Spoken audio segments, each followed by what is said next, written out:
Welcome into the quarantine kitchen. Hey, y'all.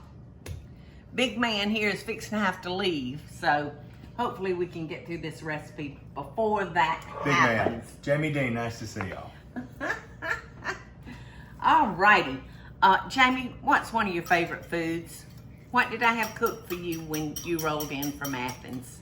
It's not only my favorite. My dad came over and visited, and I told him, and he was so jealous. We had country fried steak. Mom said I'm doing country fried steak tonight, and I was out piddling around with my kids and my wife, and I said, gosh, I remember when I was a kid, we always used to have that with rice and gravy and green pea salad, English pea salad. And so I came in, and that's what we had, and it was so good with homemade biscuits. It was delicious. I am big man after being here for a week, because I've eaten food that I normally never hardly ever eat anymore. I've had fried food a couple times this week, but country fried steak has been around our house a long time. Well, I can't let you come home without cooking a few of your favorite things.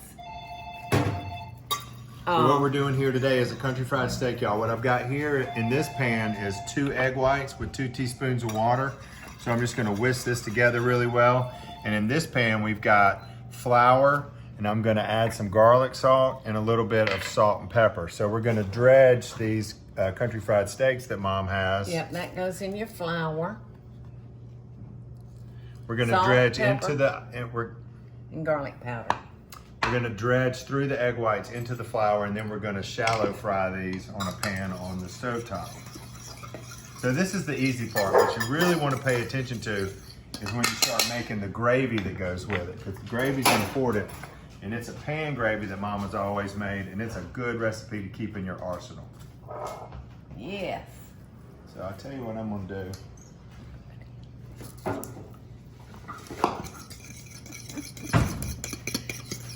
I won't. Did y'all hear what I said? I had a little bit more salt.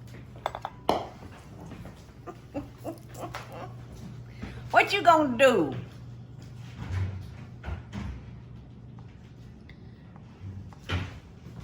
What you gonna do? Did you think you were tricking me by putting more salt in there? What you talking about? I'm not as heavy with the salt. What you talking about? I guess it's just a generational thing. We really don't even keep salt and pepper at our house on the table, because I season all our food to taste, and that's what I like. Is you make food that tastes good, then you don't have to adjust it anymore. But there's nothing wrong with salt. I use it all the time. I love a coarse salt, and rather than an iodized, the iodized salt is where you get in trouble, because it's too salty and it's too small. So if you use a coarse salt, you'll see that you won't use as much as the old iodized salt that you used to. And I like to kind of taste the food too. I've made a mistake a time or two of getting something too salty. And once you get it too salty, you're done. There's nothing you can do unless you want to run your country fried steak under tap water and then try to heat it back up. So once we get these dredged through our egg whites and then into our flour, Mom, tell me, why are you doing this just in only egg whites? Just to help it, we're using it mainly for glue, Jamie. And I like to let it sit in here for a while and soak up that egg white, so it'll be nice and crusty. Now over here in our pan, I've got some vegetable oil that I've heated. I'll test it. See, that's ready to cook. So we're gonna get these down in here, and this is gonna cook a couple minutes on each side. 3 to 4 minutes on each side, y'all. Okay, y'all, we got our steak just a cooking. It's nice and brown. Chicken fried steak, this is called. You know, there's no chicken involved. They call it chicken fried steak because of the similarity to the crust when you fry chicken. Yeah. Uh-oh, you have to be careful. That crust will come off. So, I'm going to drain a little bit of this grease off. I'm going to let that flip one more time and get him crispied up a little bit. And then we're going to make our gravy, y'all. And I don't need quite that much grease, so I'm just going to pour a little back into the deep fryer. All right, where did we put our flour, son? In the sink. What's our flour? Oh, no, you held some back right here, Mom, right next to the chicken that's right, and I put it there. All right, but the first thing we want to do is put our onions in and let them cook for a couple of minutes.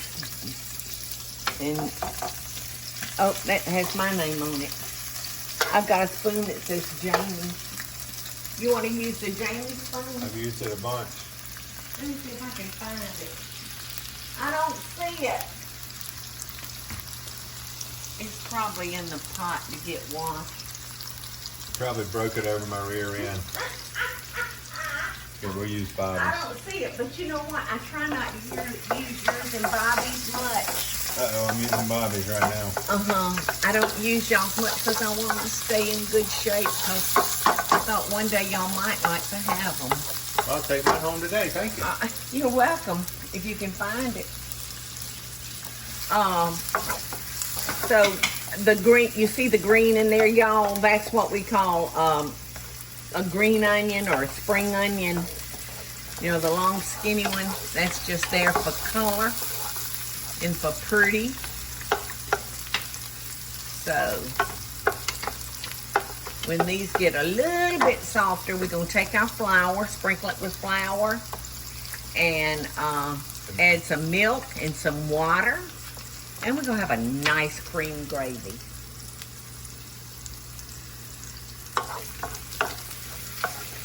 Now, if you've gotten a hold of this recipe, it tells you not to put your steak back in your gravy, but I have to say, I always put my country fried steak or chicken fried steak back in the gravy.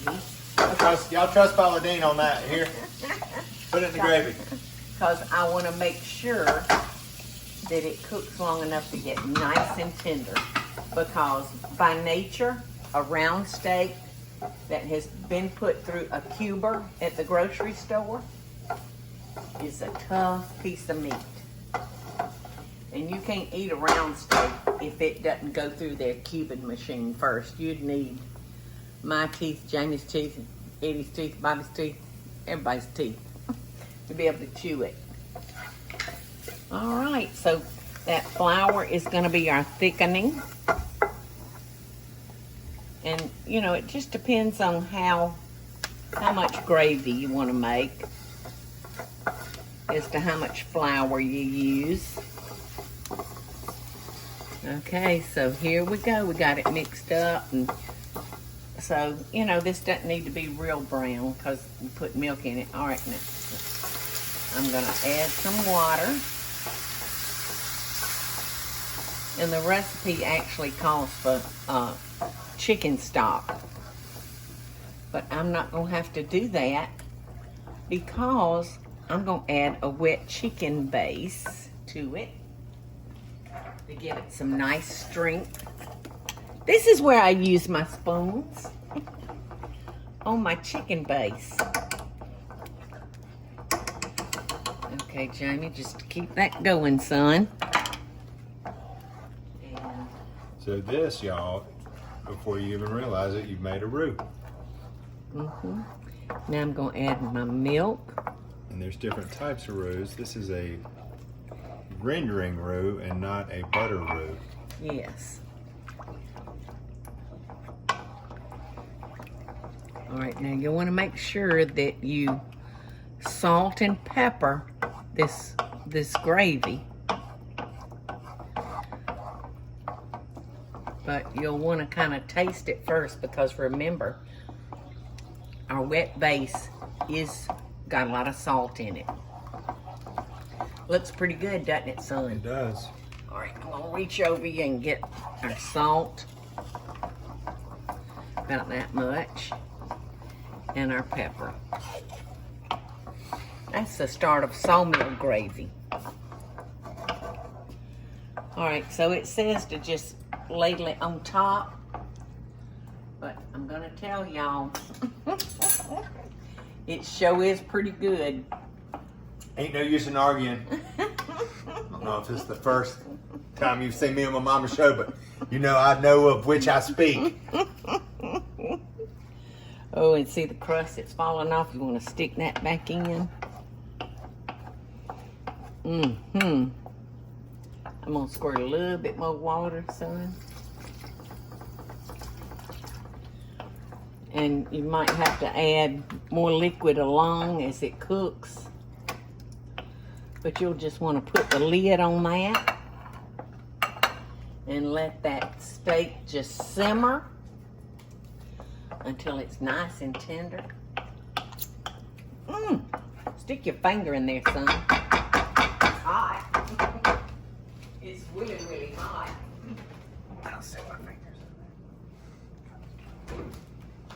It's got Mama's picture on the back of it. What?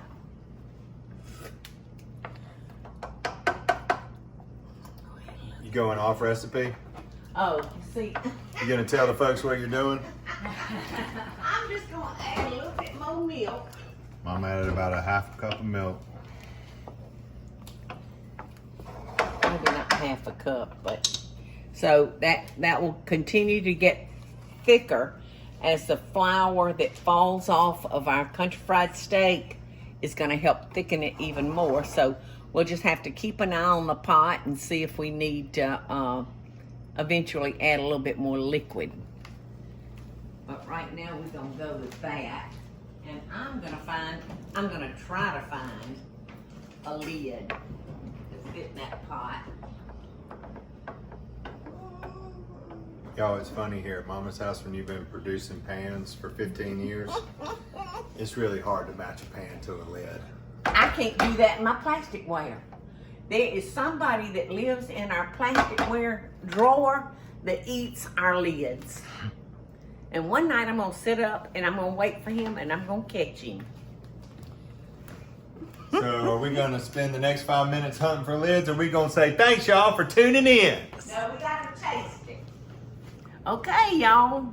Here's our country fried steak, our chicken fried steak. Looks Is delicious. Doesn't it look delicious? You So wanna good. taste it, Jamie? I Or got a little spoon right okay, here. I'll eat it. okay. I know that you're planning on eating this for dinner, so I'll just eat some. I am killing two birds with one stone, y'all. Really good. It is good. Mm-hmm. I love cooked onions in anything. It's Can't beat real this good. recipe, y'all. Y'all do it. Chicken fried steak and cream gravy. Love and best dishes to y'all. Perfect. Hey y'all, it's Paula Deen. Now, if you enjoyed this video, be sure to like it and click the subscribe button as well as the notification bell to be alerted when I post a video. Love and best dishes, y'all.